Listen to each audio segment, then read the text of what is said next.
हर इंसान के जीवन में ऐसे पल आते हैं जब दिल कुछ कहता है और दिमाग कुछ और।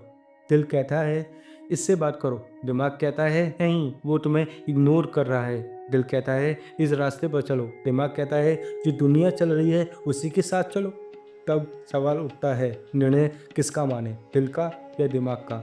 लेकिन क्या सिर्फ यही दो ही विकल्प है या कोई तीसरी शक्ति भी है जो इन दोनों से ऊपर है? भगवत गीता इस गूढ़ प्रश्नों का उत्तर एक अत्यंत गहराई से देती है। हेलो फ्रेंड्स, मैं हूं हर्षित और आप देख रहे हैं जिंदगी डियर वाइब्स। ये चैनल सिर्फ शब्दों का नहीं, एहसासों का संग्रह है। यहाँ हम बात करते हैं उन सवालों की जो हर दिल और जिंदगी से जुड़े हैं।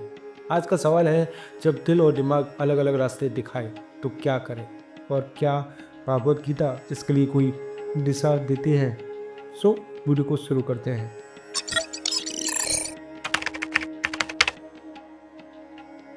दिमाग की भूमिका, तर्क, विवेक और योजना। दिमाग मन बुद्धि इंसान को तर्क देता है, योजना बनाता है, भविष्य देखता है। गीता में श्री कृष्ण कहते हैं जो मनुष्य बुद्धि योग से युक्त होता है वह इस लोक में अच्छे और बुरे कर्मों दोनों को त्याग देता है। यहाँ बुद्धि योग का अर्थ है संपूर्ण चेतना से जुड़ी हुई बुद्धि, यानी ऐसा निर्णय जो तर्क संगत हो लेकिन केवल स्वार्थ से ग्रसित ना हो। दिमाग हमें बचाता है धोखा खाने से, फालतू निर्णय लेने से। लेकिन कभी कभी दिमाग ज़्यादा सोचता है और जब तर्क भावना को मानने लगे तब वह जीवन की सच्चाई से दूर हो जाता है। अब बात करते हैं दिल की। दिल की भूमिका आखिर क्या होती है? भावना, प्रेम और करुणा। दिल वह है जो महसूस करता है, वो किसी को देखे बिना ही उससे जुड़ जाता है। दिल हमें इंसान बनाता है, एक भावुक प्राणी। लेकिन गीता में श्री कृष्ण चेतावनी देते हैं, ये कामना है, ये क्रोध है जो रजोगुण से उत्पन्न होता है, यही शत्रु है। यहाँ कामना दिल की भावना से उत्पन्न होती है। मतलब यह है कि अगर दिल पर नियंत्रण ना रखा जाए तो वह मोह, लालच और दुख का कारण बन सकता है। तो क्या दिल गलत है? नहीं, लेकिन बिना विवेक के भावना अधूरी है। तो ये हो गई बात दिमाग और दिल की बात की। दिमाग क्या सोचता है, क्या करता है, ठीक है, और दिल क्या सोचता है, क्या करता है, वो कितना इमोशनल है, ये सब। लेकिन अब तीसरे दृष्टिकोण की बात करते हैं। गीता का तीसरा दृष्टिकोण वो है स्वयं या आत्मा की आवाज़। गीता में श्री कृष्ण बार बार अर्जुन को समझाते हैं, न दिल की सुनो न दिमाग की, आत्मा की सुनो।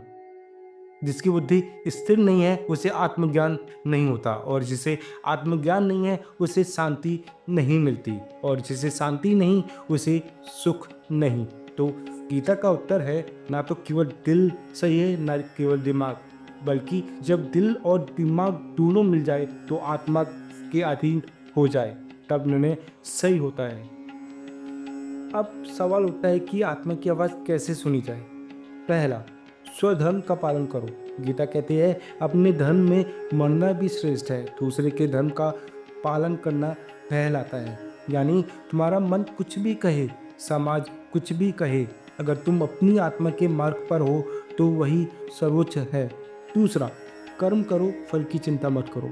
ये गीता की सबसे प्रसिद्ध पंक्ति है जो कहती है निर्णय ऐसा लो कि जिसमें तुम कर्म पर केंद्रित हो, फल की इच्छा से मुक्त हो। दिल फल की कल्पना करता है, अगर मैंने उससे बात की तो शायद वो। दिमाग की फल सोचता है, अगर नौकरी छोड़ दी तो क्या होगा। लेकिन आत्मा कहती है करना है क्योंकि यही सही है। तीसरा, योग का अभ्यास, मन और बुद्धि को संतुलित करने का मार्ग। गीता में श्री कृष्ण ने कहा है समता यही योग है।